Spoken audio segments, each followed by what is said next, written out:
저는 참 많이 마음속에 분노와 참 화와 짜증이 참 많이 있어요. 근데 지금 많이 누그러졌어요. 지난주에 다윗이 자기에게 다가온 일을 가지고 하나님께 묻고 또 묻고 물었어요. 저도 금요일날 집합금지 명령문이라고 한 것을 받고 너무 화가 나고 짜증이 나고, 그래서 다윗이 생각이 나서 하나님께 물었어요. 하나님, 어떻게 할까요? 어떻게 해야 됩니까?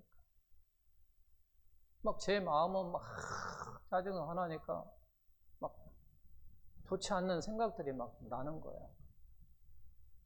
하물며 그냥 몸에 신나를 뿌려가지고 구층으로 쳐들어가서 불질러버릴까? 순교할까? 별 생각이 막 다 나는 거예요. 그러면서 하나님 어떻게 할까요? 하나님 대체 이 기국을 어떻게 벗어나야 할까요? 그렇게 하나님께 묻고 또 묻고 또 물어가서 오늘 새벽에 하나님께 저에게 사도행전 4장 말씀을 주셨어요. 그리고 8장과 그리고 사무엘상 1장 말씀을 저에게 주셨어요. 한나가 될 수 있었던 것은 그를 격분케 하고 그를 노하게 했던 브린나라고 하는 여자가 한날 자식 나지 못난다고 해서 구박했거든요. 그러다 보니까 한나가 너무 막 격분생 거예요. 분노가 되는 거예요. 화가 나는 거예요. 내가 본부인인데 어찌 처백에 들을 때 얼마나 막 속이 타고 그럴 거거든요. 그럴 때 한나가 어디로 갔냐면 성전에 가서 하나님께 기도했어요. 그렇겠죠. 한나도 그런 심령으로 하나님 어떻게 할까요? 하나님께서 그에게 응답하셨잖아요. 또 사도행전 4장에 보게 되면 예루살렘에 이제 나라로부터 핍박을 가하기 시작합니다. 예수 믿는 사람들을 죽이는. 오늘날은 그래도 이렇게 집합 명령만 내렸지만 그 당시에는 그게 아니라 죽이는 현장. 그래서 예루살렘에 많은 하나님을 믿는 많은 사람들이 어떻게 했어요? 도망갔잖아요. 이곳저곳서 막 흩어졌어요.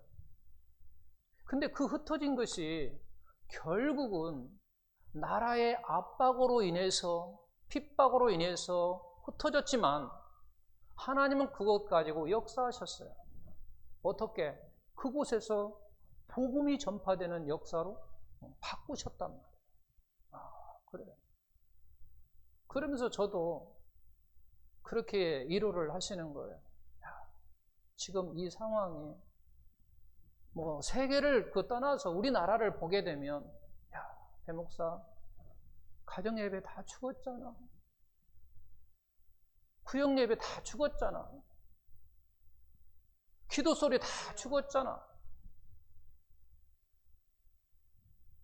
지금 다시 우리가 비대면으로 예배 드리는데 정말 가정 예배가 살아나고 구역의 예배들이 다시 살아나고, 전에는 교회에서만 예배 드리면 끝났잖아요.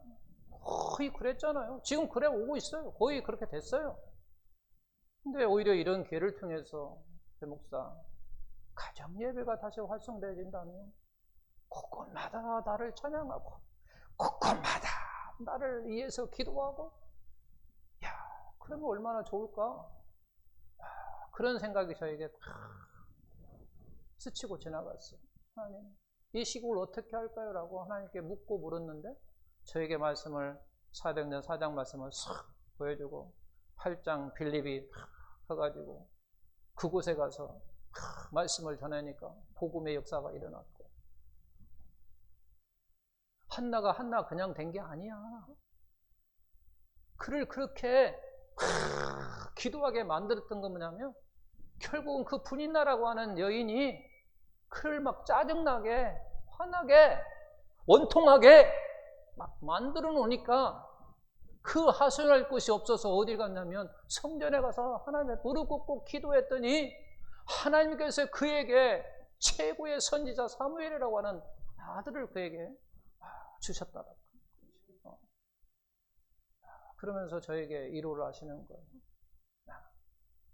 시대가 이렇지만 다시 그 일로 인해서 다시 곳곳마다 찬양, 교회당에서만 찬양이 울려 나왔는데 이제는 더 나가서 가정들마다 찬양이 울려진다면 얼마나 좋을까, 그런 생각이 좀 드니까 제가 막 그 분했던 막 짜증냈던 막 그런 것들이 이렇게 수그러지고 누그러졌어요.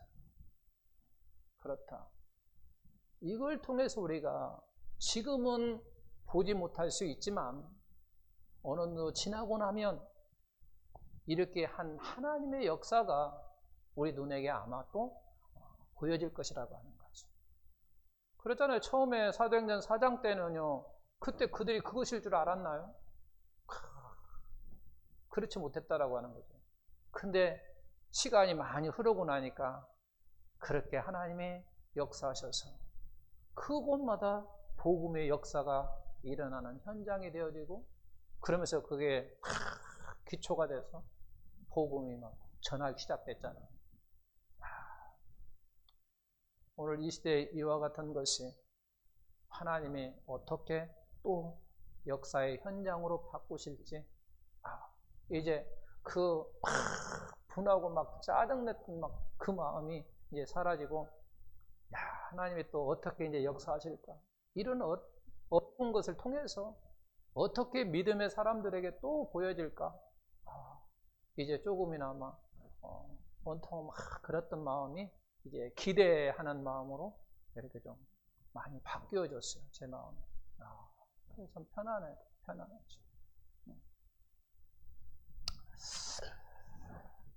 어떻게 보면 지난주에 설교 말씀이 그거였잖아요. 순종과 불순종, 순종과 불순종에서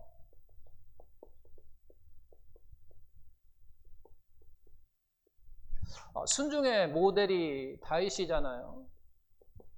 불순종의 모델이 사울이죠. 그들에게 지난주에 설교했던 건 뭐냐면, 그에게 첫 번째가 뭐냐면 그들에게 어떤 일이라고 하는 것을 주어졌어요. 어떤 사건이 그들에게 왔단 말이에요. 그래서 그릴라 지역에 블레셋이라는 군대가 와가지고 막 탈취해가는 그와 같은 소식을 다윗이 들었을 때 그에게 그와 같은 일이 생겼단 말이죠. 그때 다윗은 어떻게 했느냐 했을 때 우리가 하나님께 묻고 또 묻고, 그렇게 해서 이 일을 뭐 했어요? 해결했다고 하는 거죠. 해결하고, 그래갖고 결정하고, 그 다음에 결단하고 행했던 것을 우리가 봤단 말이에요. 그 방면에 사울은 어떻게 했냐면, 사울은 어떻게 했어요? 그냥 간단하게 이야기하면 자기 마음대로, 자기 뜻대로 했단 말이죠. 이게 이제 지난주에 설교 요약인 거죠. 오늘 이제 두 번째 또 볼 거예요. 두 번째는 다윗과 사울이 뭐 할 때, 하나님의 말씀이 임했을 때, 하나님 말씀이 그들에게 임했을 때, 그러니까 말씀에 대한 태도예요. 그들이 말씀에 대한 태도는 어떤 태도였는가? 다윗과 사울이에요. 이들에게 말씀이 똑같이 임했어요. 말씀이 임했어요. 우리가 말씀이 임하는 거예요. 지금 하나님이 저를 통해서 여러분들에게 말씀이 임합니다. 그러면 두 가지 반응이 생겨요. 두 가지로 생겨요. 어떤 사람은 이 말씀이 위로가 될 수가 있어요. 위로가. 근데 어떤 사람에는 똑같은 말씀에도 불구하고 책망이 돼요. 똑같은 말씀인데 책망이 돼요. 어떤 사람은 위로의 말씀이고, 그러니까 나에게 있어서 어떤 말씀은 위로가 되고 어떤 말씀은 책망이 된다는 얘기예요. 책망이 돼요. 자, 그러면 어떤 때는 나에게 위로의 말씀이 되고 어떤 때는 책망의 말씀이 되느냐? 예를 들면 이런 거예요. 예를 들어서 제가 이렇게 이야기를 했어요. 사랑하는 성도 여러분, 11조를 하세요 라고 이야기를 했어요. 그러면 11조 하는 사람에게는 위로가 돼요. 근데 하지 않는 사람에게는 내가 하지 않으니까 어떻게 들리냐면 책망의 소리로 들린다라는 거예요. 또 다른 거 이야기하면 이렇게 이야기했어요. 우리는 이웃을 뭐라고 합니까? 이웃을 뭐라고 해요? 이웃을 사랑하라. 내 몸처럼 사랑하라 그랬단 말이에요. 하나님께 우리에게 말씀이 임했어요. 다윗과 사울에게 말씀이 임한 것처럼 하나님이 저를 통해서든지 아니면 여러분들이 성경을 보다가 나에게 그 말씀이 임했다라고 하는 거죠. 자, 이웃을 내 몸처럼 사랑하라 라고 했어요. 근데 우리가 사랑하라 해서 내가 사랑을 했어요. 그러면 나 지금 하나님의 말씀을 순종했기 때문에 위로의 말씀이 된다는 얘기예요. 그런데 만약에 내가 이웃을 사랑하라고 했는데 내 몸처럼 사랑하고 했는데 사랑하지 않으면 그게 곧 나에게는 무슨 말씀으로 다가오냐면 바로 책망의 말씀으로 다가온다라는 거예요. 그러니까 결국은 나의 어떤 상태에 따라서 나의 상태, 내가 어떤 상태냐에 따라서 위로의 말씀이 될 수 있고 바로 책망의 말씀이 될 수 있다라고 하는 거예요.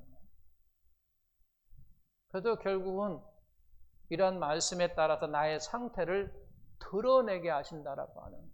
드러내게. 자, 이처럼 하나님께서 다윗과 사울에게 말씀이 임했다라고 하는 거죠. 말씀이 임했어요. 자, 그런데 다윗과 사울이 마찬가지로 말씀이 임했을 때 어떻게 그에게 말씀이 다가왔냐면 그들이 죄를 범했어요. 죄를 지었어요. 죄를 지었으면 이들이 말씀이 어떤 말씀으로 다가오겠어요?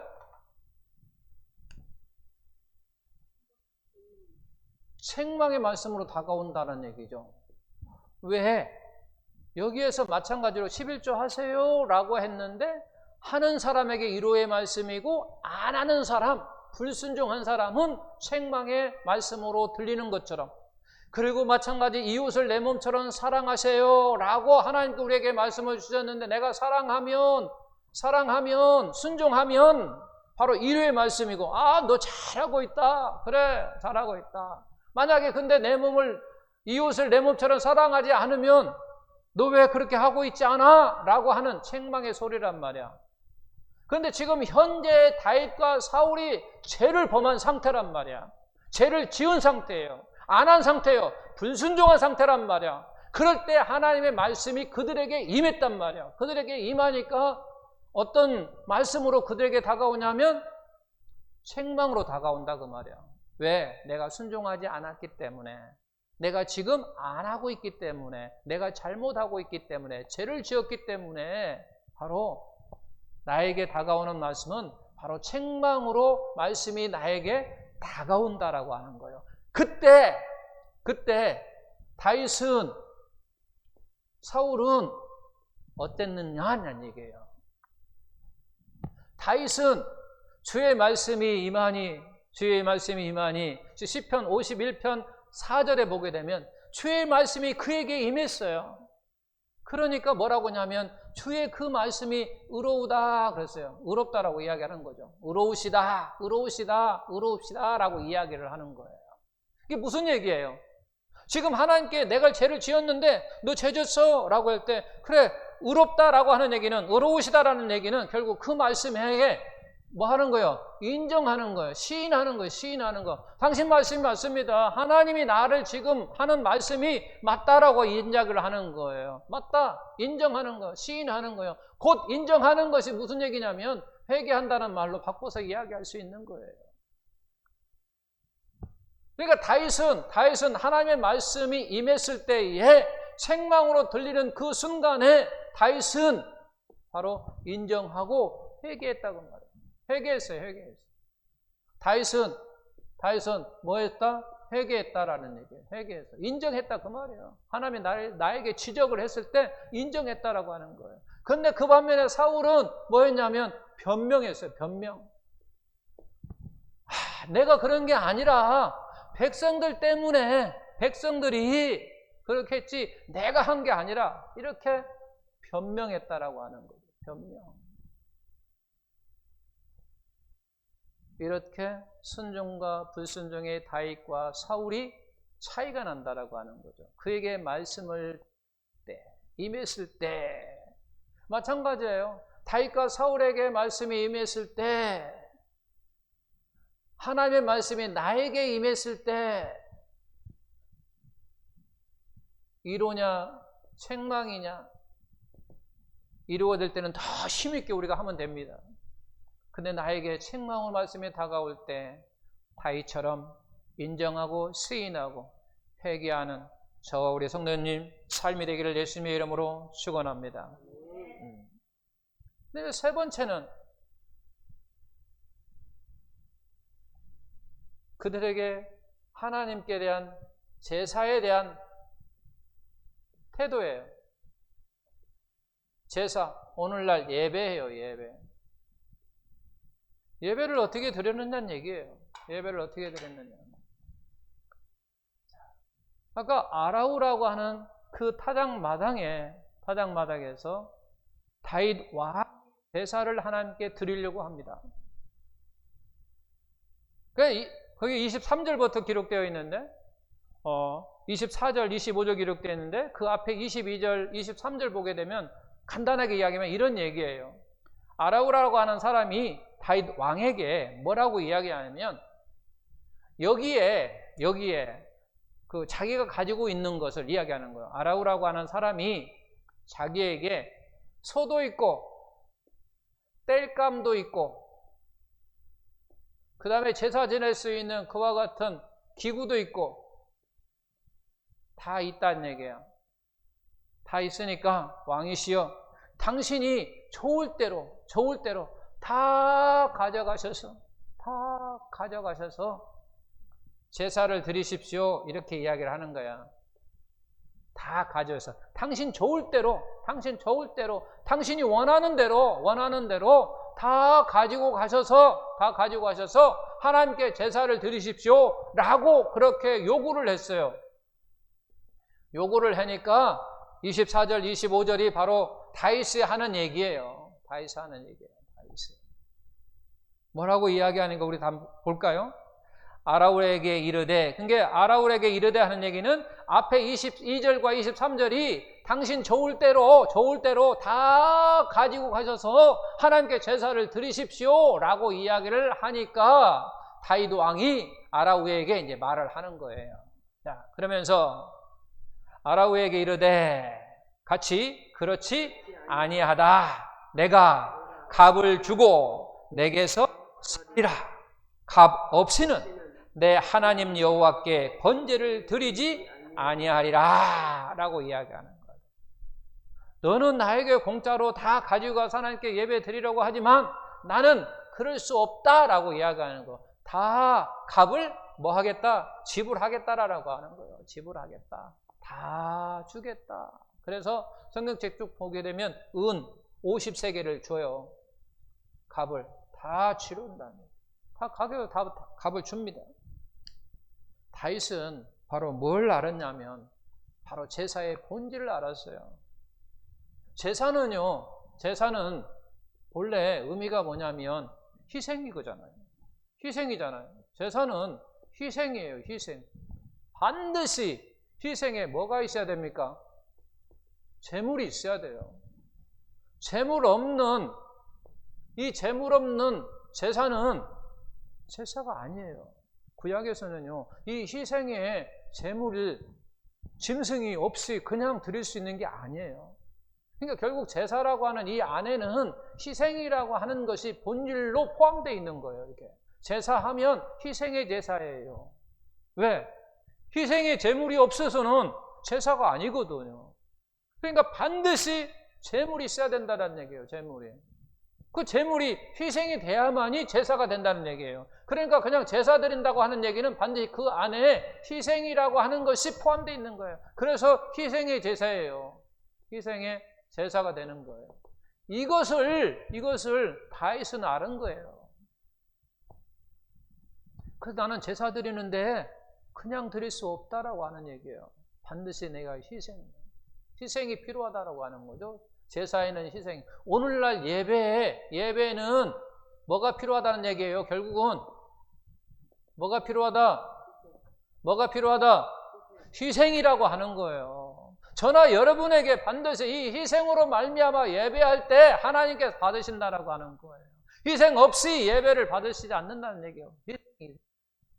어떻게 보면 우리가 쉽게 이야기하면 우리는 여러 가지를 희생하고 있는 거예요. 지금 시간도 어떻게 보면 드리는 거니까 내가 무엇인가 이 시간에 예배에서 하나님께 경배하지 않으면 내가 무엇인가 다른 일을 할 수 있다는 얘기예요. 그러나 하지 않는 거예요. 그러면 일단 거기에 대해서 내가 희생하는 거예요. 내 마음도 희생하고 물질도 희생하고 와서 섬기면 그 섬김에도 희생하는 거고 내가 무엇인가 다른 사람을 섬기고 봉사하고 막 하면 그것이 결국은 희생이잖아요. 희생. 이게 그와 같은 희생의 예배가 필요하다라는 거죠. 그 반면에 그러면 사울은 어떻게 했느냐라고 하는 거예요. 사울은. 자, 15장 30절 우리 다 같이 읽어볼까요? 15장 30절 사울이 이르되 내가 뭐했을지라도 범죄하였을지라도 이제 내가 청하오느니 내가 요구하느니 내 백성들 장로들 앞과 이스라엘 앞에서 나를 모아사 나를 높여달라 그런 얘기예요. 지금 나를 높이사 이 말을 다정하게 이야기하면 예배를 이용하는 거예요. 우리는 하나님께 경배를 하나님께 드리는 것이지 예배를 내가 이용하려고 하는 게 아니란 말이에요. 그런데 지금 사울은 나를 높여달라는 얘기예요. 지금 예배 때 제사 때 나를 좀 높여주세요.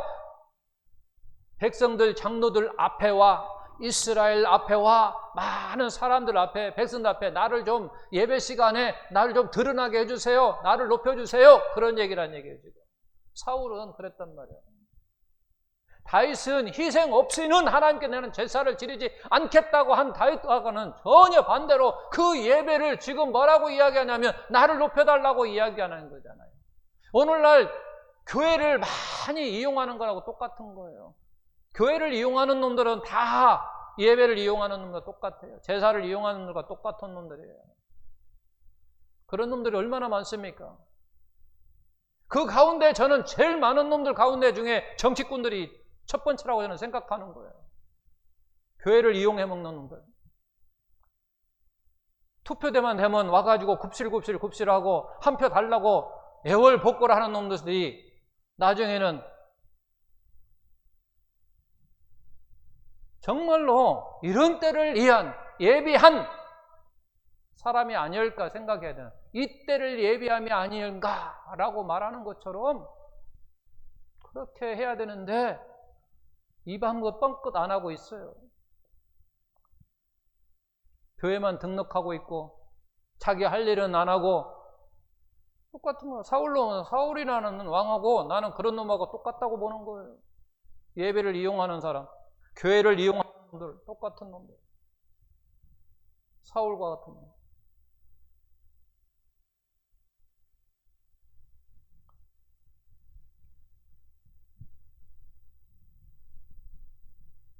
오늘 이 세 가지를 제가 이렇게 비교를 한 거예요. 순종과 불순종. 순종은 다윗이 모델이고 불순종은 사울이 모델인데 세 가지를 이렇게 비교를 했다고 하는 거죠. 그러면서 이제 그들에 대한 하나님의 평가는 어떻게 하셨는가를 우리가 한번 또 보려고 합니다. 하나님이 다윗과 사울을 평가를 했어요. 평가를 했는데 어떻게 평가했는가? 그걸 우리가 다윗이라고 하는 사람이 어떤 사람일까? 한번 짤막하게 한번 우리가 한번 생각해 보겠어요. 다윗이라고 하는 사람이 어떤 사람일까? 다윗은 어떤 사람이라고 볼 때 다윗은 정말로 외모로 볼 때는 정말로 별 볼 일 없는 사람이었어요.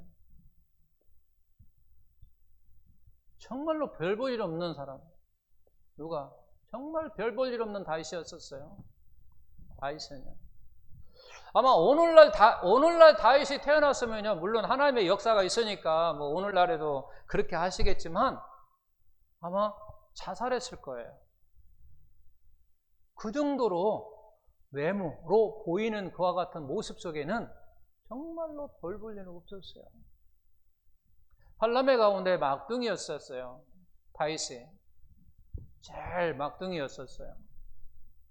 자, 사무엘이 사울을 패하시고 하나님께서 사울을 패하시고 이새의 집에 가서 이새의 아들 가운데 하나님의 다윗 다음의 왕으로 사울 왕 다음으로 그를 선택하려고 이새의 집에 갔거든요.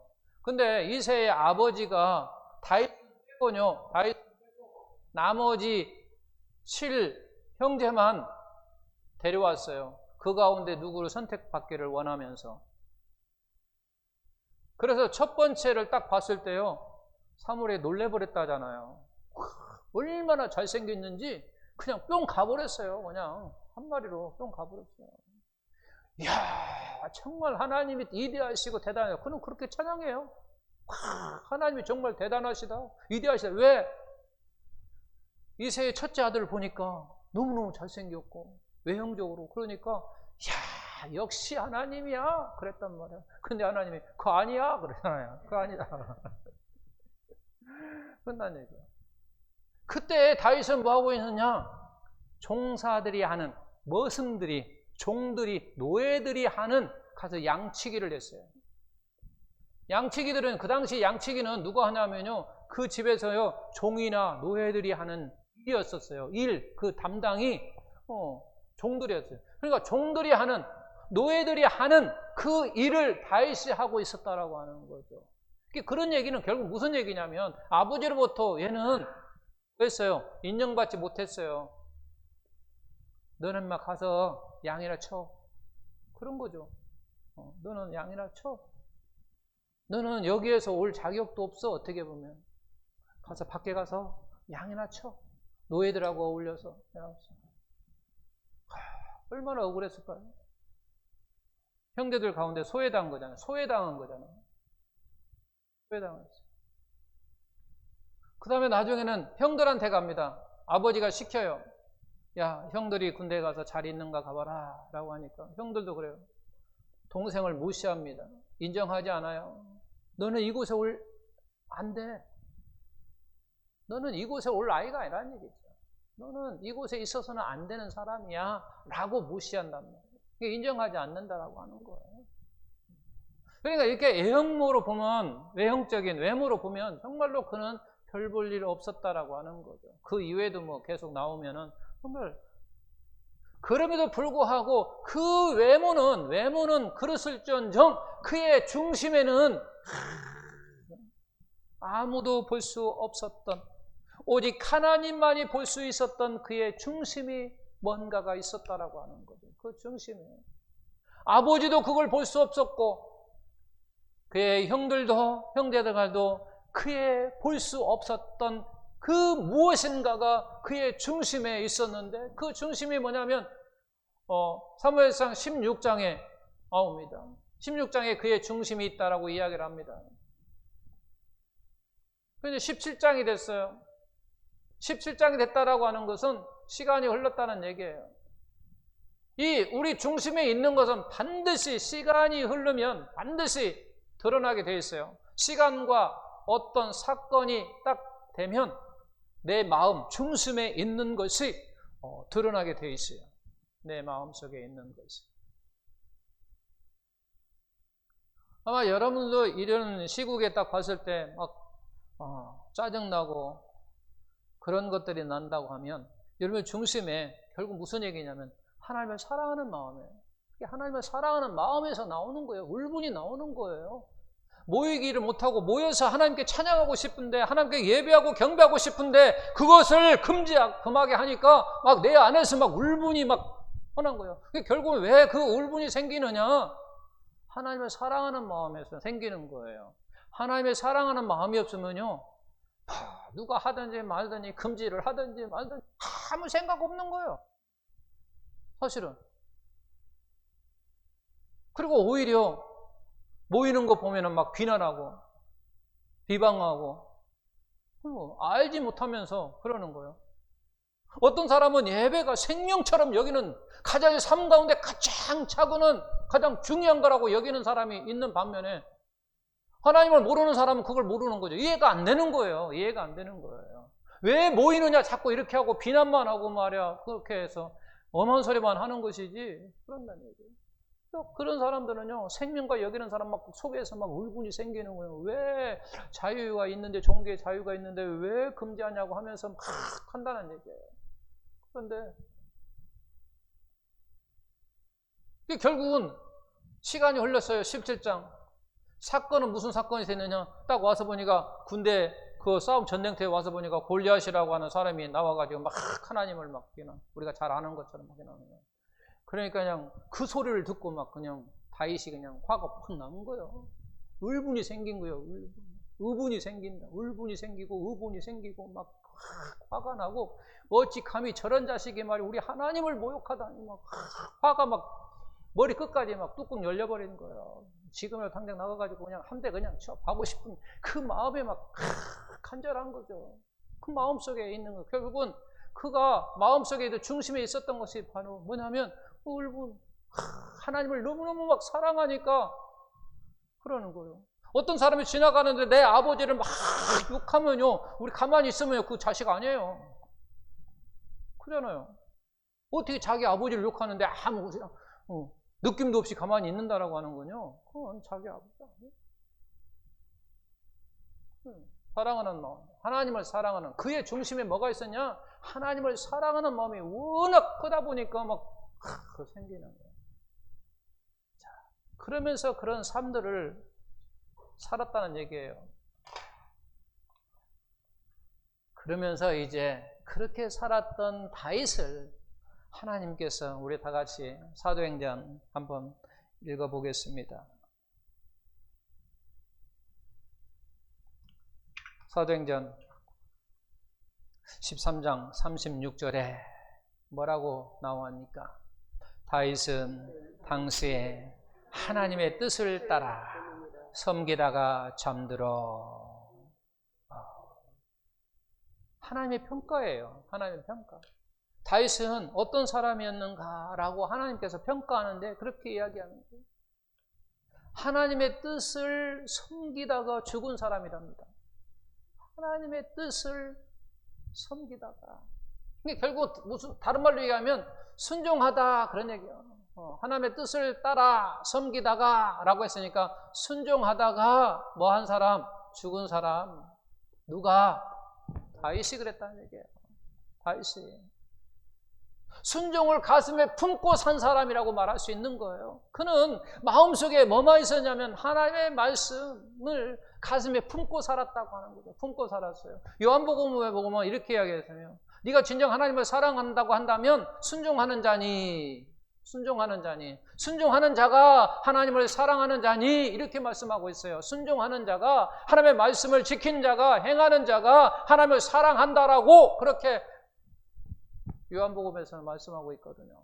그러니까 여기에 지금 하나님의 뜻을 섬기려다 따라 섬기려다 하는 얘기는 바로 그가 순종한다는 얘기예요. 순종한다는 얘기는 그는 하나님을 사랑했던 사람입니다. 그의 중심에 뭐가 있었냐면 하나님을 사랑하는 마음이 너무나도 뜨거웠어요. 그러다 보니까 그는 하나님의 말씀을 뜻을 따라 섬기려다가 죽은 거예요.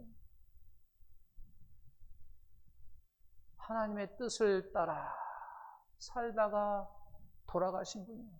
돌아가신 분. 누가? 다윗은 하나님의 뜻을 따라 살다가 돌아가신 분. 그가 다윗이라고 하는 거죠. 그가 다윗이에요. 그 반면에 사울은 하나님 어떻게 평가했느냐? 우리 역대상 10장 13절 14절 다 같이 사울이 죽은 것은 이유가 나오네요. 사울이 죽은 것은 뭐 했다? 여호와께 범죄하였기 때문이다. 그가 죽은 것은 여호와께 범죄했대요. 그가 또 계속해서 그가 여호와의 말씀을 뭐 하지 아니하고 지키지 아니하고 그렇게 말씀을 여호와의 말씀을 지키지 아니하고 뭐라는 얘기예요? 불순종했다 그런 얘기잖아요. 불순종했어요. 불순종하고 다윗은 불순종하고 다윗은 순종하고 사울은 불순종하고 그 다음에서 계속해서 나오는 게 뭐냐면 신접한 자에게 가르치기를 청하고 여호와께 묻지 아니하였으므로 여호와께서 그를 죽이셨다라고 이야기하는 거죠. 그러니까 사울은 하나님께 평가하기를 뭐라고 하냐면 딱 불순종한 놈이 누구야? 사울이다 그런 얘기예요. 불순종한 놈은 사울이고 더불어 신접한 여인에게 가르침을 청하고 나에게는 묻지 않고 그랬단 말이야. 나에게는 묻지 않고 신접한 여인에게는 찾아가서 가르침을 달라는 얘기예요. 가서 물어봤다라고 하는 얘기는 신접한 여인에게 물어봤다는 것은 가르침을 지금 하는 거예요. 그런데 하나님은 뭐라고 하냐면 신접한 여인에게 찾아가서 가르침을 하면서 나한테는 묻지 않았다 그런 얘기예요. 나한테는 묻지 않았다. 묻지 않았어요. 나에게는 묻지 않았어요. 그러니까 하나님의 평가는 그렇게 이야기하는 거죠. 사울은 뭐하고 불순종하고 뭐하고 나에게 묻지 않았고 다윗은 뭐하고 다윗은 순종하다가 죽은 사람. 순종하다가 죽은 사람. 그의 가슴에 순종만 가슴에 품고 살다가 돌아가신 분이라고 말씀하고 있다라고 합니다. 오늘 말씀을 요약하면 우리도 이 말씀을 가만히 새겨보면 첫 번째는 어떤 일이 나에게 다가왔을 때 다윗은 여호와께 가서 묻고 또 물었어요. 그리고 어떤 순간에 우리는 삶을 살다 보면 우리는 어느 누구나 죄짓지 않을 수가 없어요. 우리가 완벽한 인간이 될 수가 없어요. 온전한 자가 될 수 없습니다. 그럴 때 하나님의 말씀이 나에게 책망의 소리가 들릴 때 주여 내가 잘못했습니다. 인정할 수 있는 시인할 수 있는 그러므로 말미암아 내가 회개함으로 말미암아 다시 주님 앞에 더 나아갈 수 있는 더 가까이 갈 수 있는 그런 삶.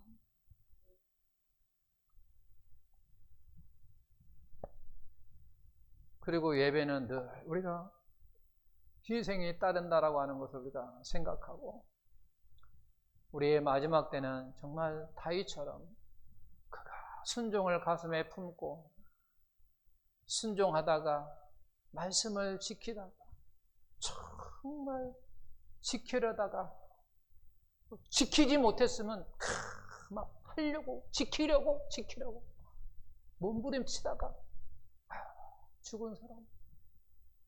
이런 하나님의 평가를 받는 저와 우리 성도님 되시기를 예수님의 이름으로 축원합니다.